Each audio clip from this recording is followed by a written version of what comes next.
Welcome back to my YouTube channel study learner. तो geography में आज का टॉपिक है मृदा, और ये बुक है जो नियॉन पब्लिकेशन की बुक है।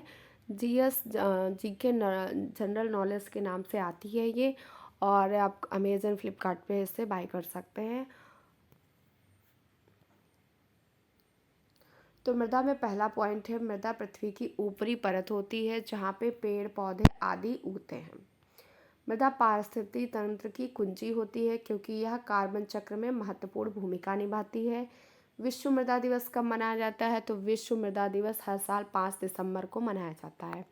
2022 की थीम थी मृदा जहाँ भोजन शुरू होता है। अभी तो 2023 वाला भी हो गया है। जो 2023 वाली है उसका थीम है water soil and water a source of life, और ये 2022 की है मृदा जहाँ भोजन शुरू होता है। मिट्टी के अध्ययन के लिए प्रयुक्त शब्द को पेडोलॉजी कहते हैं। भारतीय मृदा विज्ञान संस्थान कहाँ पे है? तो भोपाल में स्थित है। चट्टानें सभी प्रकार की मिट्टी के निर्माण के लिए मूल सामग्री होती हैं। वर्षा के तुरंत बाद उत्पन्न होने वाली मिट्टी की सुगंध पेट्रिकोर कहलाती है। जो वर्षा होती है उसके बाद मिट्टी में एक सुगंध होती है, उसको कहते हैं पेट्रिकोर। भारतीय कृषि अनुसंधान परिषद ICAR ने मिट्टी को कितने प्रकार भागों में विभाजित किया है? तो 8 प्रकार की मिट्टी होती हैं। कौन कौन सी मिट्टियाँ हैं? लाल मिट्टी, जलोढ़ मिट्टी, काली मिट्टी को ही रेगुर मिट्टी कहते हैं, रेगिस्तानी मिट्टी, लेटेराइट मिट्टी, पर्वतीय मिट्टी, लवड़ी और क्षारीय मिट्टी और पीट मिट्टी। मिट्टी में पाए जाने वाले कुछ खनिज होते हैं जैसे लोहा, पोटेशियम, मैग्नीशियम, कैल्शियम और सल्फर। जो मिट्टी कैल्शियम से युक्त होती है उसे पैडोकैल्स के नाम से जाना जाता है। मतलब जो मिट्टी होती है उसमें कैल्शियम अगर है तो उसे पैडोकल्स कहेंगे।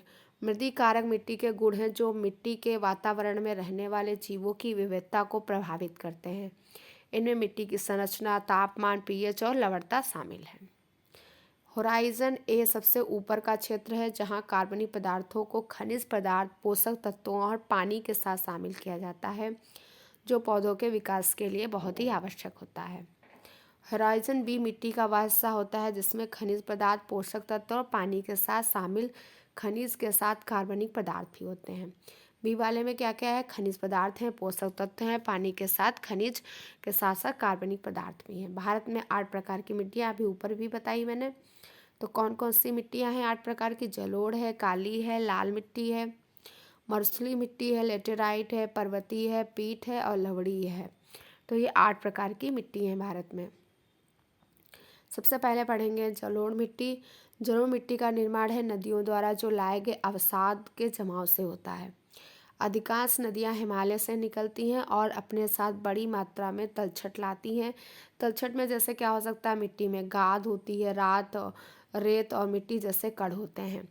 इसमें है जो पर्याप्त मात्रा में फास्फोरिक एसिड और पोटास और चूना होता है। तो ये क्वेश्चन यहाँ पे पूछा गया है कि जलोढ़ मृदा में कौन कौन सी होती हैं? तो फास्फोरिक एसिड भी होता है, पोटास भी होता है, चूना होता है। जलोढ़ मृदा है जो देश में पाए जाने वाली सबसे महत्वपूर्ण मिट्टी है। ये कुल भूमि का लगभग 43% कवर करती है, यानी कि पूरा जो है देश, पूरा भारत में 43% पर जलोढ़ मृदा पाई जाती है। जलोढ़ मृदा है जो इस मिट्टी में नाइट्रोजन और ह्यूमस की कमी होती है, भी पूछा गया है। ऐसी कौन सी मिट्टी होती है जिसमें नाइट्रोजन और ह्यूमस की कमी होती है? तो वो होती है जलोढ़ मृदा। जलोढ़ मिट्टी के भी 2 प्रकार होते हैं। तो जलोढ़ मिट्टी के कौन कौन से प्रकार होते हैं? जो पुरानी वाली जलोढ़ मृदा होती है उसे बांगर कहते हैं, और जो नवीन जलोढ़ मृदा होती है उसको खादर कहते हैं। नवीन जलोढ़ मृदा को खादर और पुरानी जलोढ़ मृदा को बांगर कहते हैं। यह उत्तरी मैदानी इलाकों में पंजाब से शुरू होकर पश्चिम बंगाल और असम तक पाई जाती है। तो जलोढ़ मृदा कहाँ से कहाँ तक है? पश्चिम पंजाब से लेकर पश्चिम बंगाल और असम तक पाई जाती है। यह प्रायद्वीपीय भारत में कृष्णा, गोदावरी, कावेरी, महानदी जैसी विभिन्न नदियों के डेल्टा में भी पाई जाती है। सामान्यतः भारत के उत्तरी मैदानों की मिट्टी का निर्माण अपरदन से हुआ है। जो उत्तरी मैदान है भारत का, उसका निर्माण है जो अपरदन के द्वारा हुआ है। फसलें कौन कौन सी इसमें उगाई जाती हैं जलोढ़ मृदा में? गेहूँ है, चावल, मक्का, गन्ना, दालें, सब्जियां, फल और तिलहन उगाई जाती हैं। फिर इसके बाद में है लाल मिट्टी। लाल मिट्टी का क्षेत्रफल यानी कि टोटल जो इंडिया का एरिया है उसका 18.5% है लाल मिट्टी का। 43% था जलोढ़ मृदा का। फसलें इसमें गेहूँ, कपास, दालें, तम्बाकू, बाजरा, तिलहन, आलू और बाग बगीचे ये सब उगाए जाते हैं। और लाल मिट्टी में है, या लाल मिट्टी कहाँ पाई जाती है, तो लाल मिट्टी तमिलनाडु है, एमपी हो गया, झारखंड, उड़ीसा, कर्नाटक और दक्षिण पूर्वी महाराष्ट्र के कुछ हिस्सों में और दक्कन के पठार के पूर्वी और दक्षिण हिस्से में पाई जाती है। ईंटों के उत्पादन के लिए लाल और पीली मिट्टी का उपयोग किया जाता है और कभी कभी लेटेराइट मिट्टी का भी उपयोग किया जाता है। इसके बाद में है मरुस्थलीय मिट्टी। यह देश के कुल क्षेत्रफल का 4.42% है।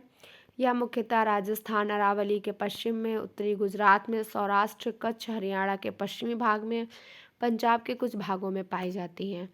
मरुस्थलीय मिट्टी में कौन कौन सी फसलें होती हैं, तो मरुस्थलीय मिट्टी में है जो बाजरा, दलहन, ग्वार, चारा, कम पानी की आवश्यकता वाली फसलें होती हैं जो इसमें अच्छे प्रकार से होती हैं। इंदिरा गांधी नहर से पानी की उपलब्धता ने पश्चिमी राजस्थान की रेगिस्तानी मिट्टी के कृषि परिदृश्य को बदल दिया है। तो इंदिरा गांधी नहर कहाँ पे है? राजस्थान में, पश्चिमी राजस्थान में।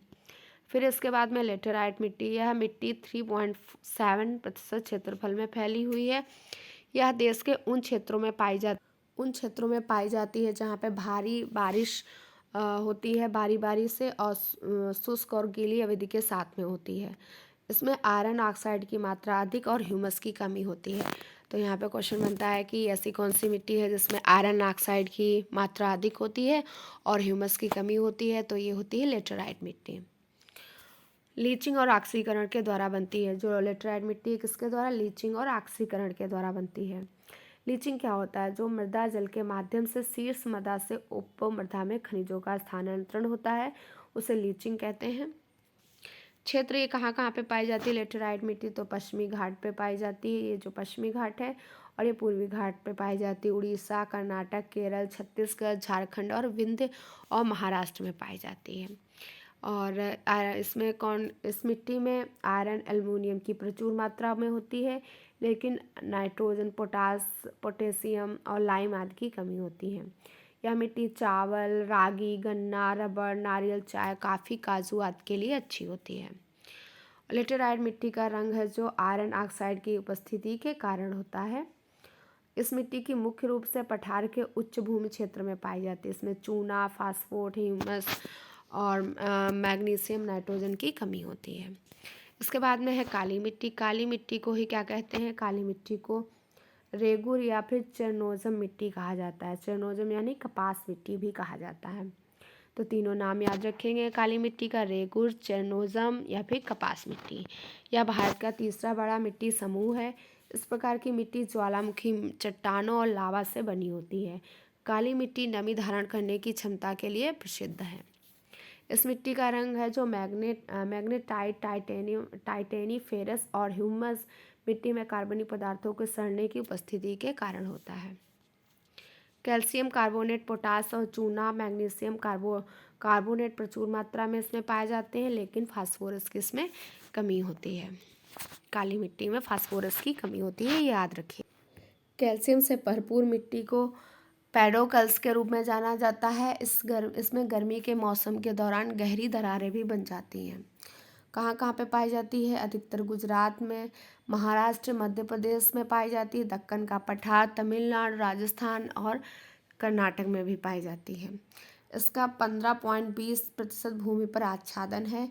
इसमें है जो कपास भी होता है, तिलहन, गेहूँ, अलसी, बजरा, तम्बाकू आदि के उत्पादन के लिए अच्छी होती है। इसके बाद में है पर्वतीय मिट्टी। यह भूमि के 5.5% क्षेत्रफल पर आच्छादित करती है। यह मिट्टी है जो हिमालय की घाटी और पहाड़ी ढालों पर पाई जाती है। पर्वतीय मिट्टी मुख्य रूप से हिमालय क्षेत्र में, सिक्किम, असम, अरुणाचल प्रदेश, प्रायद्वीपीय भारत के पर्वतीय क्षेत्रों में भी पाए जाते हैं। पर्वतीय मिट्टी में कौन कौन सी फसलें होती हैं? मक्का, चावल, फलियां, चारा, बाग, आलू के लिए उत्तम होती है। पर्वतीय मिट्टी कम ह्यूमस के साथ साथ अम्लीय प्रकृति की होती है। कैसी होती है इसकी नेचर? अम्लीय होता है। उच्च अक्षांश शंकुधारी जंगलों की राख धूसर मिट्टी को पैडाजॉल के रूप में जाना जाता है। इसके बाद में है पीट या फिर दलदली मिट्टी। पीट मिट्टी भारी वर्षा वाले क्षेत्रों में उत्पन्न होती है जहाँ पर्याप्त जल निकासी उपलब्ध नहीं होती है। क्षेत्र कौन कौन से हैं? ये मिट्टी केरल के कोट्टायम और अलाप्पुझा जिले के हिस्से में है और सुंदरवन डेल्टा में पाई जाती है। महानदी गोदावरी, कृष्णा, कावेरी और कच्छ के रण के डेल्टा में भी ये मिलती है। यह मिट्टी कार्बनिक पदार्थों से भरपूर, अत्यधिक लवणीय लेकिन फास्फेट और पोटास की कमी वाली होती है। नेक्स्ट है, पौधे नाइट्रोजन मिट्टी से प्राप्त करते हैं, खुद हवा से नाइट्रोजन प्राप्त नहीं कर सकते हैं। तो पौधे हैं जो नाइट्रोजन कहाँ से प्राप्त करते हैं? मिट्टी से, लेकिन अमोनिया के रूप में संयुक्त नाइट्रोजन की आपूर्ति पर निर्भर रहते हैं। फिर है लवणीय मृदा। लवणीय मृदा भारत में लवणीय और क्षारीय मिट्टी को कल्लर भी कहा जाता है। जो लवणीय और क्षारीय मिट्टी होती है उसको क्या कहते हैं भारत में? उसको कल्लर कहते हैं हम। अधिक सिंचाई के कारण मिट्टी का लवणीकरण होता है। नोट में याद रखिएगा, दोमट मिट्टी का रंग काला भूरा होता है। यह प्रकृति में कम अम्लीय होती है दोमट मिट्टी। दोमट मिट्टी का उपयोग बर्तन है, खिलौने और मूर्तियाँ बनाने में किया जाता है। फिर इसके बाद में कुछ इंपॉर्टेंट पॉइंट हैं।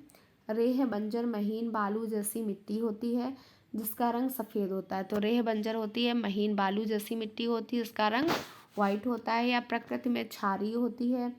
रेह में नमी धारण की क्षमता बहुत कम होती है, लेकिन उर्वरकों और सिंचाई के व्यापक उपयोग से धान की इसमें खेती की जा सकती है। उत्तर भारत के कुछ हिस्सों में रेह को स्थानीय भाषा में भूर, ऊसर या खोला के रूप में जाना जाता है। अत्यधिक सिंचाई के कारण मिट्टी लवणीय हो जाती है। और तंबाकू की खेती के लिए मिट्टी में पोटास की मात्रा अधिक होनी चाहिए। अगर तंबाकू की खेती होती है उन खेतों में मिट्टी है जो मिट्टी में पोटास की मात्रा है अधिक होनी चाहिए। न्यूनतम सारनाथ मिट्टी है जो चिकनी मिट्टी की होती है। इस मिट्टी के कणों का व्यास है 0.002 मिमी से कम होता है।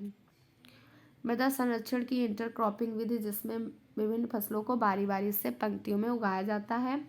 मिट्टी को बारिश के पानी से बचाने के लिए अलग अलग समय पर बोया जाता है। वनों के मुख्य अप्रत्यक्ष उपयोग होते हैं कुछ। मिट्टी के कटाव की जो रोकथाम नियंत्रण के लिए वन सहायक होते हैं। बाढ़ नियंत्रण में सहायक होते हैं। रेगिस्तानों के प्रसार पर रोक लगती है। मिट्टी की उर्वरता में वृद्धि होती है। जलवायु पर प्रभाव देखने को मिलता है जहाँ पर पेड़ ज़्यादा होते हैं। मृदा संरक्षण की वह विधि जिसमें पत्थर, घास, मिट्टी का उपयोग समोच्च रेखा के साथ अवरोध बनाने के लिए किया जाता है और पानी एकत्र करने के लिए अवरोधों के रूप में खाइयाँ बनाई जाती हैं, समोच्च अवरोधक कहलाती हैं। मृदा संरक्षण की वह विधि जिसमें पानी के प्रवाह को धीमा करने के लिए चट्टानों का उपयोग किया जाता है, जिसमें जल का मार्ग मिट्टी के नुकसान को रोका जा सकता है, उसे कहते हैं रॉक डैम। लोयस क्या होता है? लोयस जब बालू के कण बहुत महीन होते हैं और हल्के होते हैं तो पवन उसे बहुत दूर तक ले जा सकती है। तब जैसी बालू बड़े क्षेत्रों में जमा हो जाती है उससे लाओस कहते हैं। जो बालू होती है उसके कण बहुत महीन होते हैं और उसको हवा के द्वारा वो दूर फैल जाती है और कहीं बड़े क्षेत्र में जमा हो जाती है, उसी को लाओस कहते हैं। 2023 में पूछा गया है। रेतीली मिट्टी होती है जो सबसे कम उपजाऊ प्रकार की मिट्टी है। यह चट्टानों के अपक्षय से सबसे छोटे या महीन कणों द्वारा बनाई गई है। रेतीली मिट्टी में फसल है गाजर, मूली, आलू, सलाद पत्ता और कोलाड, साग, टमाटर, तोरी, मक्का, शतावरी, तरबूज, बीन्स और ककड़ी, ये सब उगाए जा सकते हैं। फिर है चिकनी मिट्टी। यह एक प्रकार की मिट्टी होती है जिसमें बड़ी संख्या में मिट्टी के कण होते हैं और बहुत कम मात्रा में ह्यूमस और गाद होती है। वन मिट्टी क्या है? ये मिट्टी घाटी के किनारों पर दोमट और सिल्ट होती है। पेडलफर मिट्टी में अल्मीनियम और आयरन ऑक्साइड की मात्रा है बहुत अधिक होती है। तरबूज की खेती के लिए सबसे अच्छी मिट्टी रेतीली मिट्टी होती है। शेल्टर बेल्ट तटीय और शुष्क क्षेत्रों में मृदा संरक्षण की विधि है। जो मृदा संरक्षण की विधि उसका नाम है शेल्टर बेल्ट, जो तटीय और शुष्क क्षेत्रों में मृदा का संरक्षण के लिए विधि होती है। इस विधि में मिट्टी के आवरण की रक्षा के लिए हवा की गति को रोकने के लिए पेड़ों की पत्तियां लगा दी जाती हैं। 1956 में मिट्टी का वैज्ञानिक सर्वेक्षण करने के लिए भारत का मृदा सर्वेक्षण स्थापित किया गया था। 1956 में यह स्थापित किया गया मृदा सर्वेक्षण संस्थान। NPK यानी कि नाइट्रोजन से N, P से फास्फोरस, पोटेशियम से K एक उर्वरक है जिसका उपयोग मिट्टी की उर्वरता को बढ़ाने के लिए किया जाता है। टेंसियोमीटर का उपयोग मिट्टी की नमी को निर्धारित करने के लिए किया जाता है। जो मिट्टी में नमी होती है उसको निर्धारित किससे करते हैं? टेंसियोमीटर से करते हैं। तो ये थी आज की क्लास जो कि मृदा से संबंधित थी। तो एक कंप्लीट क्लास है मृदा से रिलेटेड। अगर आपको क्लास पसंद आई तो लाइक से सब्सक्राइब जरूर करिएगा। वीडियो को देखने के लिए थैंक यू सो मच।